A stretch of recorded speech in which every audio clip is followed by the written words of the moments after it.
The Tennessee Titans have claim to some of the best running back performances in NFL history. A team that includes a Hall of Fame rusher and 2 backs who each broke the 2,000-yard rushing mark. Few other teams can match the production of these legendary players. In today's episode, we take a look at the 4 incredible careers of the Titans' all-time leading rushers.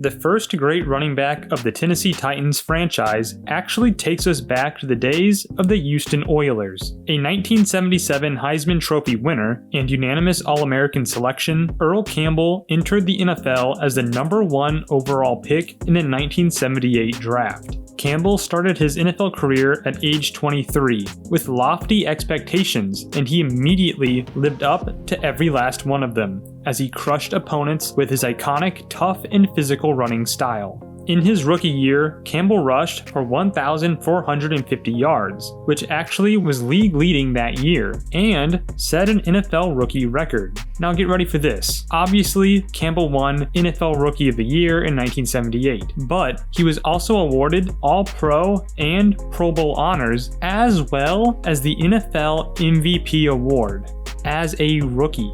His follow-up act? He led the league in rushing yards again with 1,697 yards and a league-leading 19 rushing touchdowns. But as crazy as this sounds, he saved his best for his 3rd NFL season. In 1980, Earl Campbell rushed just short of 2,000 yards at 1,934 yards and adding on 13 rushing touchdowns, leading the league in both of those categories. So to sum that up once again, since the moment he entered the NFL, over a 3-year period from 1978 to 1980, he led the league in rushing. He followed that up with another strong campaign in 1981, but a strike-shortened 1982 season held his rushing numbers to only 538. But even worse for him, the Oilers finished with a 1-8 record that season. The following year, Campbell did return to form with a 1,301 rushing yard performance, but the team again failed around him and finished at 2-14. Earl Campbell grew frustrated with his usage and the losing and demanded to be traded. Following an 0-6 start to the 1984 season, Campbell finally received his wish and was traded in exchange for a first-round draft pick to the New Orleans Saints, where he was reunited with his former coach, Bum Phillips. However, the production didn't pick back up. He joined a Saints backfield that already featured a former number 1 overall pick and Rookie of the Year in George Rogers. Campbell would only reach the 100-yard mark one time in the 1985 season, and only score 1 touchdown that year, finishing with a total of 643 yards. That offseason, he retired at age 30. Campbell officially ended his career with 9,407 rushing yards, 74 rushing touchdowns, 806 receiving yards, and 0 receiving touchdowns. During his 8-year run, he received 3 NFL All-Pro awards, 5 Pro Bowl appearances, the 1978 NFL All-Rookie Team honors, NFL Rookie of the Year, and 3 Offensive Player of the Year awards, and the cherry on top, 1 MVP award.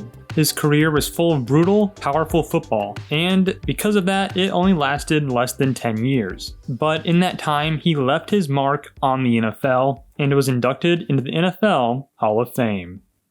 Our next great Oilers and Titans running back is Eddie George. Coming out of Ohio State University, George was a first-team All-American and the winner of the Heisman Trophy. Sound familiar? Following his impressive college career, the 6'3", 235-pound Eddie George was selected in the first round, 14th overall, of the 1996 NFL Draft to the Houston Oilers at age 23.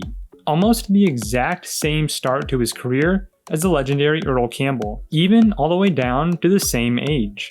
And while he didn't break any rookie records or lead the league in rushing like Campbell, he was certainly no slouch. In his rookie year, he ran for 1,368 yards and 8 touchdowns. In his second year, the Houston Oilers moved to Tennessee and became the Tennessee Titans. However, this move had no impact on his on-field production. He would hover around that almost exact same stat line from his good rookie season for the next 3 years. The best season of his career came in his 4th season, in the year 2000, in which he ran for 1,509 yards and tacked on 14 touchdowns, adding 453 yards and 2 touchdowns through the air as well. This earned him his first and only first-team All-Pro honors. And that would mark kind of the peak of his career. Up to that point, George had been selected to 4 straight Pro Bowls between 1997 and 2000. He had previously also won the 1996 Offensive Rookie of the Year award and was obviously selected to the NFL All-Rookie team that same year. But his career after that great 2000 season was never quite as good. He would rush for just around or under the 1,000-yard mark for the next 3 seasons, and his yards per attempt dropped by almost a full yard. The wear and tear of his heavy usage from the beginning of his career was beginning to show up.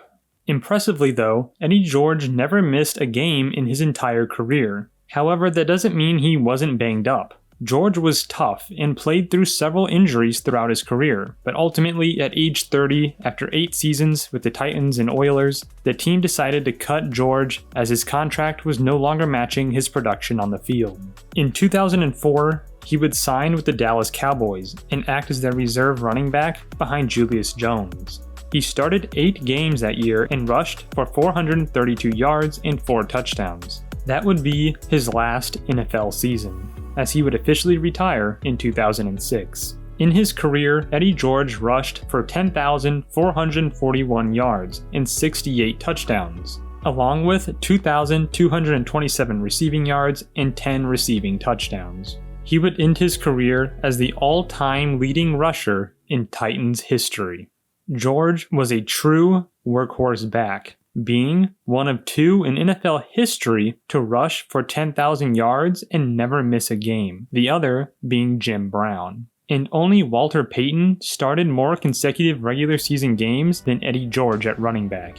And while Eddie George is not a member of the Pro Football Hall of Fame, he was inducted into the Titans Ring of Honor, as his on-field play will always be remembered in Tennessee. Our next legendary Titans running back is a little different than the previous 2. Chris Johnson disrupted opposing defenses not with brute power, but with pure speed. Chris Johnson attended college at East Carolina, where he produced kind of average numbers as a running back. However, his performance at the 2008 NFL Combine is what put his name on the map. Johnson ran a 4.24 second 40-yard dash, which tied the NFL Combine record at the time. This moved his projections from a 2nd or 3rd round pick to a 1st round selection in the NFL Draft. In the 2008 draft, the Tennessee Titans would take Johnson 24th overall at the age of 23.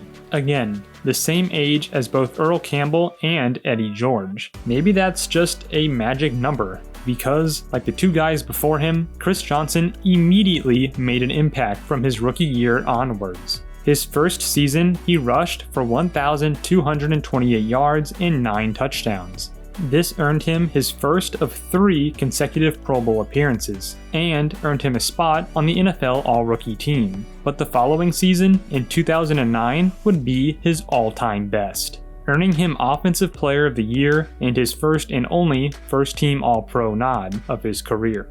That year, he rushed for an absurd 2,006 yards, becoming only the 6th player to accomplish such a feat. He also rushed for 14 touchdowns that year and threw in 503 receiving yards and 2 receiving touchdowns on top because why not? Apparently nobody was going to stop him that year. In fact, he broke Marshall Faulk's NFL record for total scrimmage yards in a season. That magical 2009 season earned him the nickname CJ2K. One of the catchier nicknames, if you ask me. But for following act, Johnson rushed for 1,364 yards and 11 touchdowns in 2010 and earned him his last Pro Bowl appearance. From there, his production wasn't bad by any means, but it certainly didn't match his expectations that he had set up for himself previously. After holding out and getting a new contract following that amazing 2009 season, and deservedly so, his production began to fall off under a new offensive system. Chris Johnson's frustration with his usage also began to grow. Eventually, following the 2013 season, Johnson was released by the Tennessee Titans. He would spend one disappointing season in 2014 with the Jets before becoming a free agent again. He would sign a one-year prove-it deal with the Arizona Cardinals. And he would look a little bit more like his old self as he rushed for 814 yards, which was enough for the Cardinals to sign him to another one-year deal in 2016. However, the emergence of running back David Johnson, combined with being placed on injured reserve with a groin injury, limited him to only 95 rushing yards that entire season. However, the Cardinals would re-sign Chris Johnson again on a one-year deal in 2017 before releasing him before the season. They then would re-sign him 11 days later on September 12th of 2017 before they would once again cut him in October of 2017. That year, he only played in 4 games and rushed for only 114 yards. In 2018, Chris Johnson would retire from the NFL. He finished his career with 9,651 rushing yards and 55 touchdowns, as well as 2,255 receiving yards and 9 receiving touchdowns. Johnson currently sits 3rd all-time in rushing yards for the Tennessee Titans. And while the peak of his career didn't last as long as those who came before him, no Titans fan will ever forget the lightning in a bottle that was CJ2K's 2009 season. And finally, we meet the current day Titans legend, Derrick Henry. Henry played collegiately for the University of Alabama, where he won a laundry list of awards for his 2015 season, including a unanimous All-American selection, like Campbell and George before him, and besting finalists Christian McCaffrey and Deshaun Watson for the Heisman Trophy, rewarding him for his crazy 2,219-yard rushing season his junior year in college. And after all of that, Henry wasn't even selected in the first round of the NFL Draft. He would be taken in the second round of the 2016 NFL Draft at the age of 22 by the Tennessee Titans. However, the start to his career was much different than the other previously mentioned running backs. Henry would begin his career as a backup to the solid veteran DeMarco Murray. He only rushed for 490 yards his rookie year and 744 the following year. But in 2018, he was finally transitioned to more of a starter. After some thought that new offensive coordinator Matt LaFleur would favor veteran running back Dion Lewis, Henry made sure to leave no doubt he was the man. After a slow to average start to the season, Henry turned in big games to end the year, including breaking Chris Johnson's franchise record for most rushing yards in a single game at 238 yards in a Week 14 game against the Jaguars. So finally, entering 2019, Derrick Henry was the unquestioned starter, and he immediately put the NFL on notice. That year, he led the NFL in rushing with 1,540 yards, and led the NFL in rushing touchdowns at 16. But in 2020, he would get even better. He finished with a league-leading 2,027 yards and 17 touchdowns, becoming the 8th running back in NFL history to break the 2,000-yard mark, and the 2nd in Titans history behind CJ2K. This spectacular season earned him his 2nd consecutive Pro Bowl appearance, as well as his first-team All-Pro nod, and earned him 2020 NFL Offensive Player of the Year. After the first 8 games of the 2021 season, Henry already had rushed for 937 rushing yards and 10 rushing touchdowns, which was 300 yards more than the next closest back, and was on pace to reach that 2,000-yard mark once again. Unfortunately, Henry broke a bone in his foot in Week 8 of the season and will likely miss the remainder of the 2021 season.